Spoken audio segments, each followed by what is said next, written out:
काका, हुआ है शहर, ले आए खाद बीज। हाँ भाई, लेके तो आया हूँ, पर क्या कहूँ, महंगाई इतनी हो गई है कि समझ में नहीं आता है कि खेती करे कैसे। फसल भी अच्छी नहीं होती है, ये दवाइयाँ नहीं डालूँ तो। कर्जा करके लाओ, कैसे भी लाओ, लाना तो पड़ेगा ही। और ये दवाई की दुकान का कर्जा तो ख़त्म होने का नाम नहीं लेता। लाना तो मुझे भी है, पर सब कुछ इतना महंगा है। कहाँ से लाऊं, किससे खरीदूं, किसके पास सही दामों में मिलेगा और क्वालिटी उत्पाद भी मिलेगा या नहीं। अपनी फसलों की सही दवाओं के लिए दूर दूर तक शहरों में जाना और दवाओं को लाना पड़ता है। फसलों के लिए दवाएं सही है या नहीं, ये जानकारी भी नहीं होती। फसलों की कटाई पर सही दाम मिलेंगे या नहीं, इन तमाम मुश्किलों से दूर होने के लिए आइए खेती बाड़ी केंद्र। खेती बाड़ी केंद्र एक ऑनलाइन सेवा केंद्र है जिससे आप अपने मोबाइल के द्वारा जुड़ सकते हैं, जहां आपको अपनी खेती के लिए सही प्रकार की दवाएं मिलेंगी, वो भी होलसेल मूल्य पर। वो सभी दवाएं सीधा निर्माता से लेकर आप तक पहुंचाते हैं, यानी कि बीच में होने वाले सारे खर्च की बचत आपकी जेब में। साथ ही साथ दवाओं को लाने और ले जाने की झंझट से भी छुटकारा। अपनी मुश्किलों को दूर करने के लिए आप खेती बाड़ी केंद्र पर एक मिस कॉल करें। खेती बाड़ी केंद्र का किसान मित्र आपसे तुरंत संपर्क करेगा और आपको सभी जरूरी जानकारी देगा। खेती बाड़ी केंद्र की फ्रेंचाइजी लेकर खेती बाड़ी मित्र बनिए और किसानों की सेवा कर देश की तरक्की में भागीदार बने।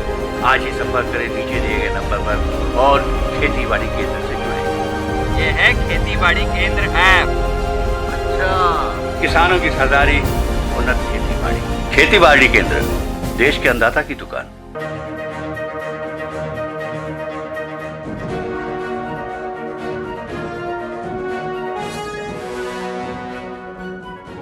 नमस्कार, स्वागत है आप सभी का। मैं हूं अनुराग पुनेठा आपके साथ। हाजिर हम दिन भर की बड़ी और अहम खबरों के साथ, लेकिन बुलेटिन में सबसे पहले बात सुर्खियों की। अमेरिकी दौरे पर गए प्रधानमंत्री नरेंद्र मोदी की 5 दिग्गज कंपनियों के सीईओ के साथ बैठक। दोनों देशों के बीच में कारोबार की संभावनाओं को बढ़ाने पर चर्चा। अमेरिकी उपराष्ट्रपति कमला हैरिस से मुलाकात का भी कार्यक्रम। ऑस्ट्रेलिया और जापान के प्रधानमंत्री के साथ होगी द्विपक्षीय वार्ता।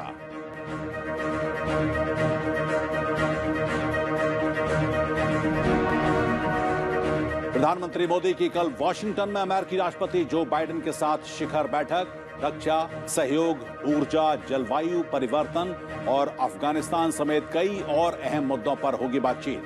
क्वाड सम्मेलन में भी शिरकत करेंगे प्रधानमंत्री। 25 सितंबर को संयुक्त राष्ट्र महासभा को करेंगे संबोधित।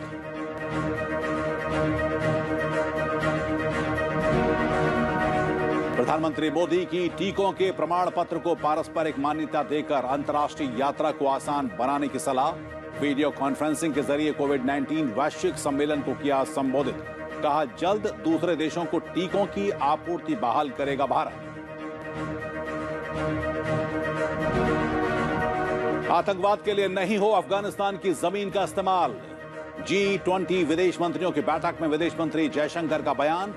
G4 देशों के विदेश मंत्रियों की बैठक में संयुक्त राष्ट्र सुरक्षा परिषद को प्रभावी बनाने के लिए तत्काल सुधार पर जोर।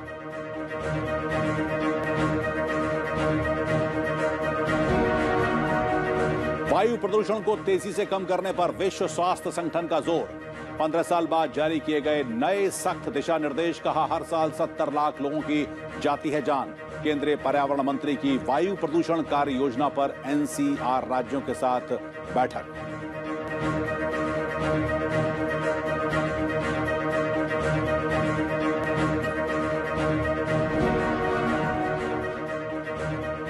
ये थी सुर्खियां, लेकिन खबरों की शुरुआत करते हैं प्रधानमंत्री नरेंद्र मोदी के अमेरिकी दौरे से जुड़ी हुई खबरों की से।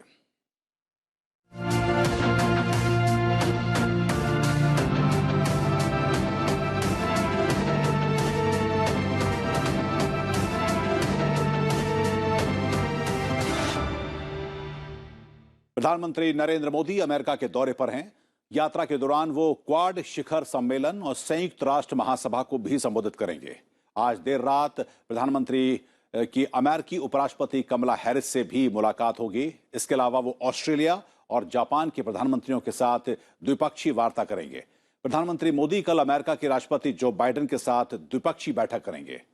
प्रधानमंत्री इस समय अमेरिका के शीर्ष 5 कंपनियों के सीईओ के साथ बैठक कर रहे हैं और बैठक के दौरान भारत में आर्थिक अवसरों और निवेश की संभावनाओं पर बातचीत होगी। जिन 5 कंपनियों के सीईओ के साथ प्रधानमंत्री की बैठक हो रही है वे renewable energy, software development, IT, defence और इन्वेस्टमेंट सेक्टर से जुड़ी हुई हैं। प्रधानमंत्री नरेंद्र मोदी जिन 5 दिग्गज सीईओ के साथ बैठक कर रहे हैं उनमें एडोबी के शांतनु नारायण, जनरल एटॉमिक्स के विवेक लाल, क्वालकॉम के क्रिस्टियानो ई ओमानो शामिल हैं। इसके अलावा फर्स्ट सोलर के मार्क विडमार और ब्लैकस्टोन के स्टीफन ए श्वार्ज़मैन भी इस मीटिंग में मौजूद हैं।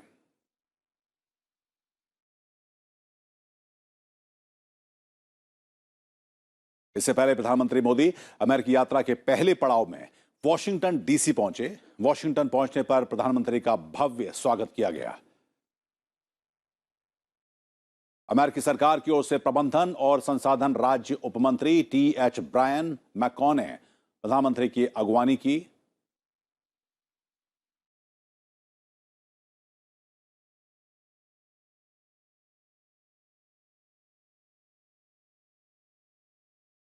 और जिस वक्त प्रधानमंत्री पहुंचे वॉशिंगटन उस वक्त वहां बारिश हो रही थी और उसके बावजूद भी बड़ी तादाद में भारतवंशी प्रधानमंत्री की अगवानी के लिए हवाई अड्डे पर मौजूद थे।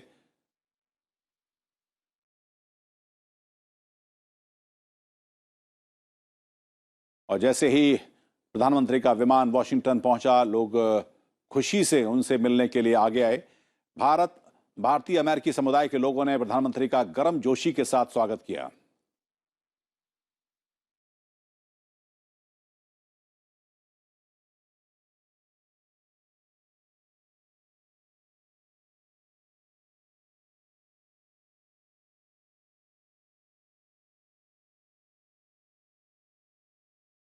We are so excited. We don't mind staying in the rain. We are just excited to see him and welcome him. This visit is very instrumental in bringing US-India ties much more stronger given the crisis, the COVID crisis and the uprising in Afghanistan. And only he is the leader who can solve the situations in the world. We are here as a strategic partnership with the USA. As a USA citizen that is born in India and adopted land, we want to ensure that both of our countries remain strong. We are looking forward to his arrival and his speech at UN. We are looking at what he's going to talk about. And since he had become Prime Minister, India had progressed last and Indo-American relationship had improved. ये भारतीय समुदाय के लोग, लेकिन जब प्रधानमंत्री अपने hotel भी पहुंचे वहां पर भी भारतीय समुदाय के सदस्यों के साथ उन्होंने संवाद किया।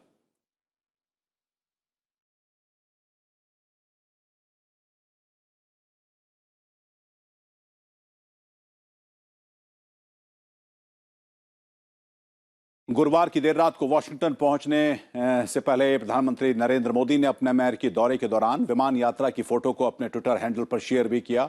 तस्वीर में प्रधानमंत्री विमान की सीट पर बैठकर अपने समय का उपयोग भी करते दिखाई दिए। उन्होंने कहा कि इस समय का उपयोग वो कामकाज और फाइल देखने में करते हैं। इस दौरान उन्होंने ट्वीट करते लिखा कि लंबी उड़ान में कागजात और फाइलों को देखने का अवसर मिल जाता है।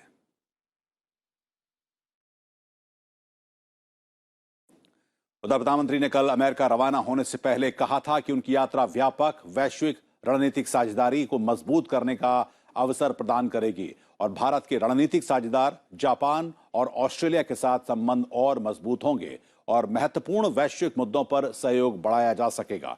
प्रधानमंत्री ने कहा कि वे विशेष रूप से विज्ञान और प्रौद्योगिकी क्षेत्र में दोनों देशों के बीच में सहयोग के अवसरों का पता लगाने के लिए कोशिश करेंगे।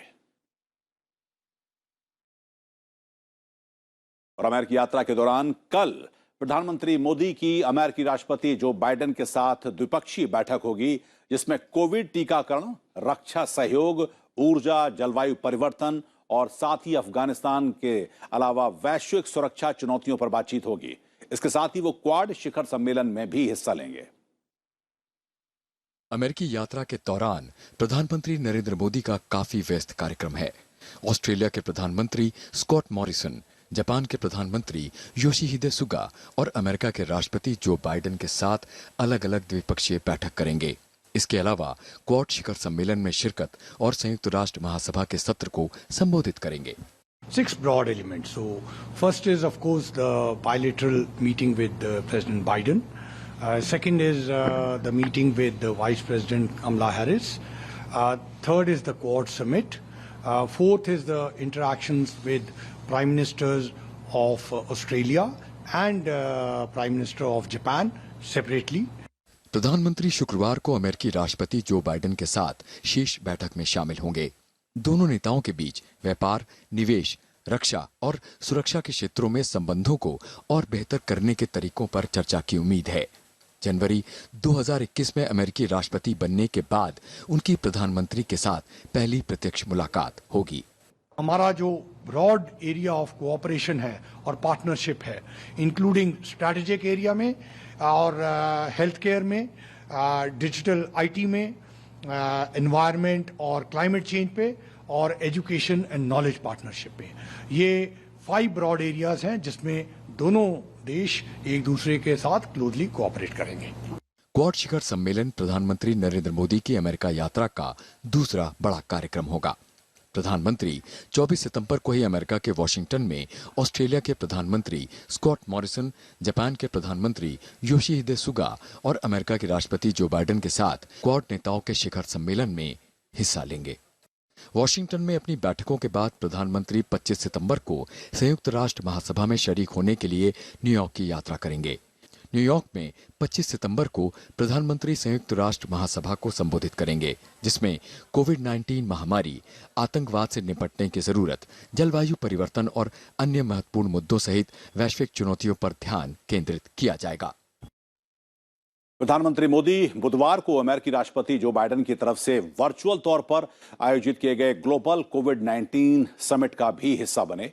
इस दौरान उन्होंने कहा कि भारत ने हमेशा से पूरे विश्व को एक परिवार के रूप में देखा है। कोविड-19 पर आयोजित वैश्विक सम्मेलन को डिजिटल माध्यम से संबोधित करते हुए प्रधानमंत्री ने कहा कि भारत टीकों के उत्पादन की वर्तमान क्षमता को बढ़ा रहा है और जल्द ही दूसरे देशों को टीकों की आपूर्ति बहाल करेगा। As our production increases, we will be able to resume vaccine supply to others too. For this, the supply chains of raw materials must be kept open.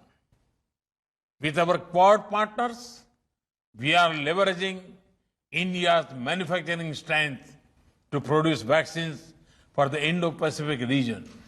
प्रधानमंत्री ने कहा कि देश के दवा उद्योग ने किफायती उपकरण, दवाइयां, चिकित्सकीय उपकरण और पीपीई किट का उत्पादन किया है, जो दूसरे देशों को भी मुहैया कराई गई। We have shared medicines and medical supplies with over 150 countries. 2 indigenously developed vaccines have received emergency use authorization in India, including the world's first DNA-based vaccine. Several Indian companies are also involved in licensed production of various vaccines. प्रधानमंत्री ने कहा कि आज भारत में विश्व का सबसे बड़ा टीकाकरण अभियान जारी है। Recently, we vaccinated about 25 million people a single day. Our grassroots level healthcare system had delivered over 800 million vaccine doses so far. कोविड-19 महामारी की वजह से अर्थव्यवस्था पर पड़े प्रभावों के समाधान पर जोर देते हुए प्रधानमंत्री नरेंद्र मोदी ने वैश्विक समुदाय से टीकों के प्रमाण पत्र को पारस्परिक मान्यता देकर अंतर्राष्ट्रीय यात्रा को आसान बनाने की भी अपील की। International travel should be made easier through mutual recognition of vaccine certificates. Excellencies, I once again endorse the objectives of this summit. प्रधानमंत्री ने कहा कि जैसे ही नए टीके विकसित होंगे, हम उत्पादन क्षमता को और तेज करेंगे। जैसे ही उत्पादन बढ़ेगा, दूसरों को टीकों की आपूर्ति बहाल करेंगे। उधर विदेश मंत्री एस जयशंकर प्रधानमंत्री मोदी के प्रतिनिधिमंडल में शामिल होने के लिए अब वॉशिंगटन डीसी पहुंच गए हैं। पिछले 2 दिनों के दौरान उन्होंने विदेश मंत्री ने तमाम न्यूयॉर्क में रहकर द्विपक्षीय और बहुपक्षीय बैठकों की श्रृंखला आयोजित की और नेताओं से मुलाकात की। विदेश मंत्री G4 देशों की बैठक में शामिल हुए। G4 संगठन के सदस्य देशों जिसमें कि भारत, ब्राजील, जर्मनी और जापान के विदेश मंत्री थे, उन्होंने संयुक्त राष्ट्र सुरक्षा परिषद को और ज्यादा प्रभावी और उसमें प्रतिनिधित्व बढ़ाने के लिए सुधार की जरूरत पर जोर दिया। इन चारों देशों के विदेश मंत्रियों एस जयशंकर, ब्राजील के Carlos Alberto Franco Ranka, Germany के हैको मास और जापान के तोशिमित्सु मोतेगी ने कल न्यूयॉर्क में संयुक्त राष्ट्र महासभा से इतर बैठक की थी और बैठक के बाद जारी किए गए एक संयुक्त बयान में कहा गया कि सुरक्षा परिषद में सुधारों को अब रोका नहीं जा सकता। G4 के मंत्रियों ने सुरक्षा परिषद में स्थायी सदस्यता के लिए एक दूसरे की दावेदारी के प्रति भी अपना समर्थन दोहराया। विदेश मंत्री ने अफगानिस्तान पर G20 विदेश मंत्रियों की बैठक को भी संबोधित किया और कहा कि देश में मानवीय जरूरतों के जवाब में अंतर्राष्ट्रीय समुदाय को एक साथ आना चाहिए। उन्होंने कहा कि किसी भी तरह से आतंकवाद के लिए अफगानिस्तान की धरती का इस्तेमाल नहीं करने देने की तालिबान की प्रतिबद्धता को लागू किया जाना चाहिए और मानवीय जरूरतों के जवाब में अंतर्राष्ट्रीय समुदाय को एक साथ सामने भी आना चाहिए।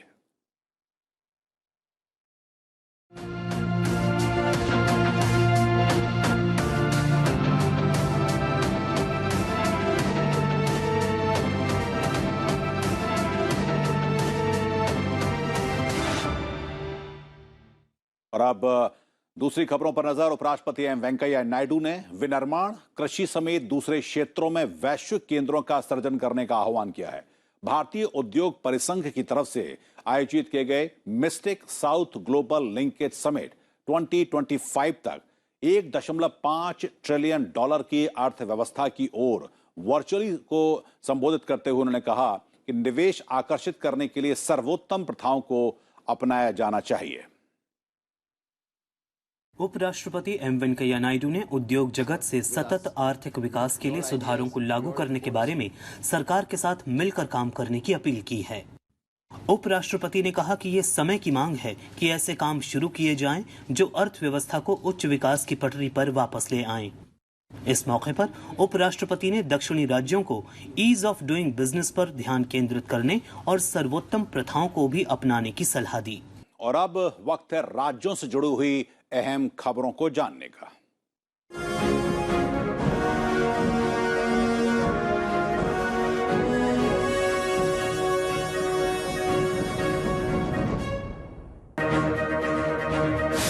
सबसे पहले बात उत्तर प्रदेश के केंद्रीय शिक्षा मंत्री धर्मेंद्र प्रधान के नेतृत्व में बीजेपी का केंद्रीय चुनाव दल लखनऊ के दौरे पर है। इसमें केंद्रीय मंत्री अनुराग सिंह ठाकुर, बीजेपी के राष्ट्रीय उपाध्यक्ष और उत्तर प्रदेश के प्रभारी राधा मोहन सिंह भी शामिल हैं। दल पार्टी के प्रदेश पदाधिकारियों के साथ चुनावी रणनीति पर भी चर्चा करेगा।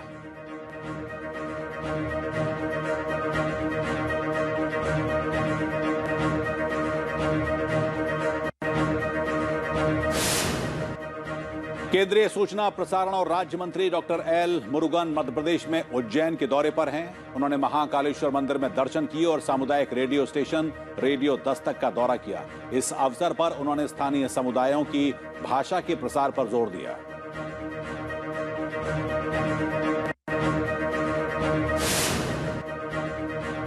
सूचना और प्रसारण मंत्री अनुराग ठाकुर कल लद्दाख के लेह में पहले हिमालयन फिल्म उत्सव का उद्घाटन करेंगे। ये समारोह 24 से 28 सितंबर तक चलेगा।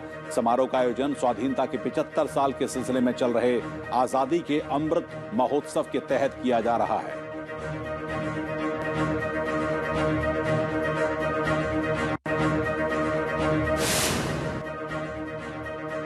केंद्रीय मंत्री वीके सिंह ने हाइफा मुक्ति दिवस पर दिल्ली के 3 मूर्ति हाइफा चौक पर जवानों को श्रद्धांजलि दी। प्रथम विश्व युद्ध में अंग्रेजों की ओर से जोधपुर रियासत की सेना ने भी हिस्सा लिया था। इतिहास में इस लड़ाई को हाइफा की लड़ाई के नाम से जाना जाता है। हाइफा की लड़ाई 23 सितंबर 1918 को लड़ी गई थी।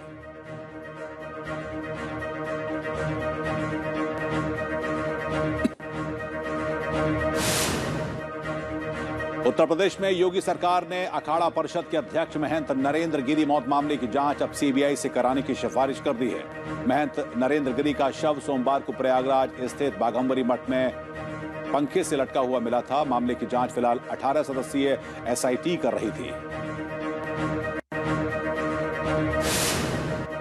तमिलनाडु से जहां पर सरकार ने महात्मा गांधी द्वारा सादे कपड़े अपनाए जाने के 100 वर्ष पूरे होने का कार्यक्रम का आयोजन किया है। राज्य सरकार ने महात्मा गांधी की इस घोषणा की याद में मदुरई और नमक्कल में प्रदर्शनी लगाई है।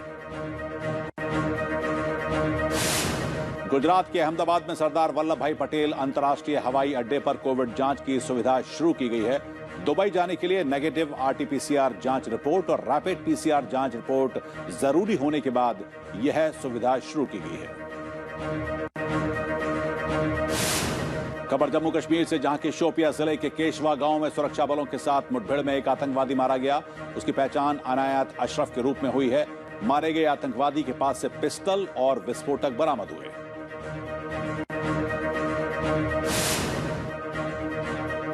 दिल्ली के कनॉट प्लेस में देश के पहले स्मॉग टावर का ट्रायल पूरा हो गया है। अगले महीने 1 अक्टूबर से स्मॉग टावर पूरी क्षमता के साथ काम करना शुरू कर देगा। अमेरिकी तकनीक से बना यह स्मॉग टावर हवा में प्रदूषण की मात्रा को कम करता है। महाराष्ट्र में 24 और 25 सितंबर को भारी बारिश की संभावना है। यहां 22 सितंबर को कई जिलों में भारी बारिश हुई, जिससे कि कई इलाकों में जल जमाव हो गया।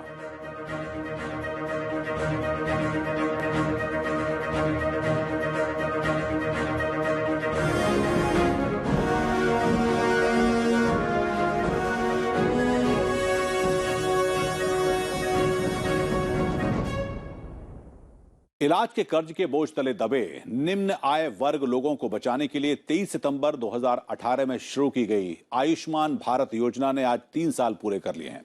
इस योजना के तहत लोगों को सरकारी और निजी अस्पतालों में 5 लाख रुपए तक का इलाज मुफ्त कराने की सुविधा मिलती है। देश के 10 करोड़ से अधिक गरीब परिवारों का स्वास्थ्य बीमा कवर करने वाली दुनिया की सबसे बड़ी हेल्थ स्कीम आयुष्मान भारत को 3 साल पूरे हो गए हैं। केंद्र सरकार ने इस बारे में ट्वीट कर इस योजना पर प्रसन्नता व्यक्त की है। ट्विटर पर प्रधानमंत्री नरेंद्र मोदी का एक मैसेज दिया गया है, जिसमें लिखा गया है कि अगर एक गरीब आदमी के परिवार का कोई सदस्य बीमार पड़ जाता है तो पूरा परिवार परेशान हो जाता है और उसकी वित्तीय स्थिति बुरी तरह प्रभावित हो जाती है। आयुष्मान भारत स्वस्थ भारत का समग्र समाधान है। आयुष्मान भारत योजना का भविष्य बहुत उज्जवल है। और ये योजना लाए हैं कौन, कैसा है ये योजना? दोस्तों, देश के प्रधानमंत्री जिन्होंने इस योजना की परिकल्पना की, ये विचार से बहुत संचित थे। जिस विचार महात्मा गांधी ने रखा था, महात्मा गांधी जी ने कहा था कि आपकी सफलता किस में है? दूर सुदूर गरीब झोपड़े में रहने वाले लोग को जब सेटिस्फेक्शन होगा आपके काम से, वो सराहेंगे, उसमें आपकी सफलता है। देश के गरीब परिवारों को फ्री में इलाज कराने की सुविधा देने वाली ये स्कीम दुनिया की सबसे बड़ी हेल्थ स्कीम है, जिसकी शुरुआत 23 सितंबर 2018 को की गई थी। इसके तहत लाभार्थी योजना के संबंध सरकारी और निजी अस्पताल में 5 लाख रुपए सालाना तक का इलाज मुफ्त में करा पा रहे हैं। प्रधानमंत्री जन आरोग्य योजना के 3 साल पूरे होने के उपलक्ष्य में आज देश भर के प्रत्येक जनपद में आयुष्मान भारत दिवस का आयोजन किया गया है। उधर विश्व स्वास्थ्य संगठन यानी कि WHO ने वायु गुणवत्ता की गाइडलाइंस में संशोधन कर कड़े वायु सुरक्षा मानक तय कर दिए हैं। PM 2.5 की सालाना औसत सुरक्षित सीमा को अब 10 माइक्रोग्राम से घटाकर 5 माइक्रोग्राम प्रति घन मीटर कर दिया गया है। वहीं PM 10 के वार्षिक औसत को 20 माइक्रोग्राम से 15 माइक्रोग्राम प्रति घन मीटर तय किया गया है। WHO ने 15 साल में पहली बार अपनी वायु गुणवत्ता से जुड़े दिशा निर्देशों में संशोधन किया है, जिसका मकसद वायु प्रदूषण से हर साल होने वाली लाखों मौतों को कम करना है। पूरी दुनिया में वायु प्रदूषण के बढ़ते खतरे को देखते हुए विश्व स्वास्थ्य संगठन ने सख्त दिशा निर्देश जारी किए हैं। WHO ने वायु प्रदूषण को धूम्रपान और अस्वास्थ्यकारी आहार के बराबर माना है। एयर क्वालिटी इंडेक्स के नकारात्मक प्रभाव पर अपनी संशोधित रिपोर्ट में WHO ने साफ तौर पर कहा है कि वायु प्रदूषण अब मानव जीवन के लिए सबसे बड़े पर्यावरणीय खतरों में से एक है, जिससे हर साल 70 लाख लोगों की अकाल मृत्यु हो रही है और हर साल लाखों लोगों के स्वास्थ्य के प्रभावित होने का अनुमान है। विश्व स्वास्थ्य संगठन के मुताबिक भारत सहित पूरी दुनिया के बड़े हिस्से में वायु प्रदूषण का प्रभाव देखने को मिल रहा है, जिसके कारण लोग प्रदूषित हवा में रहने को मजबूर हैं। गौरतलब है कि न्यूयॉर्क में आयोजित संयुक्त राष्ट्र संघ महासभा में जलवायु परिवर्तन एक प्रमुख विषय है, जिसके बाद माना जा रहा है कि विश्व स्वास्थ्य संगठन ने वायु गुणवत्ता से जुड़े दिशा निर्देशों में संशोधन किया है, जिसका मकसद वायु प्रदूषण से हर साल होने वाली लाखों मौतों को कम करना है। उधर पराली जलाने से होने वाले वायु प्रदूषण को कम करने की कार्य योजना को लेकर अहम बैठक हुई। केंद्रीय पर्यावरण मंत्री भूपेंद्र यादव ने आज दिल्ली और उससे सटे हुए पड़ोसी राज्यों के साथ इस विषय पर चर्चा की।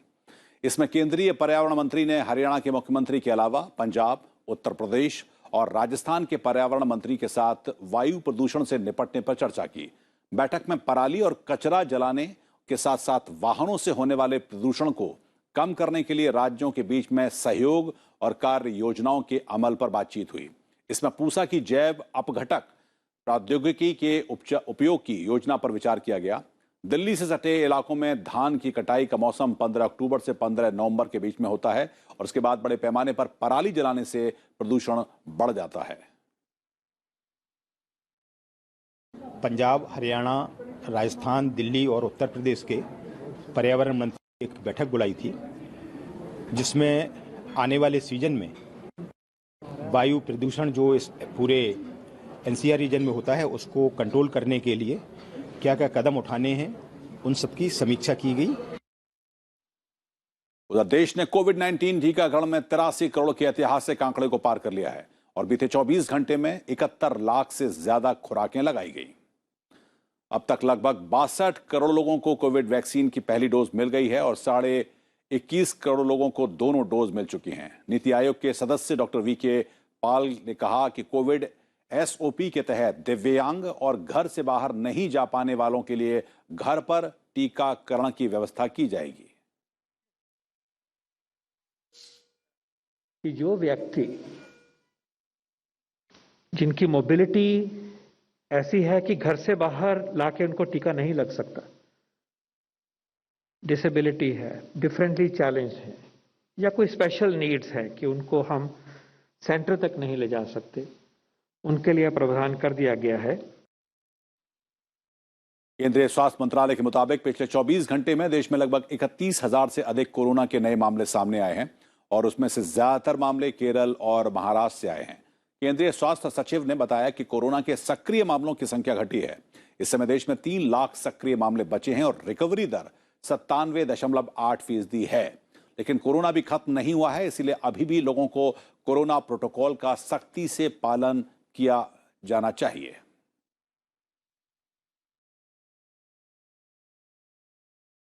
और खबर अब जम्मू कश्मीर से, जहां पर महिलाओं को सशक्त और आत्मनिर्भर बनाया जा रहा है और इसकी जिम्मेदारी ली है सेना ने। सेना इन महिलाओं को कटिंग और सिलाई का प्रशिक्षण दे रही है। आइए आपको छोड़ जाते हैं इसी की एक झलक के साथ।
ओ काका, हुआ है शहर, ले आए खाद बीज?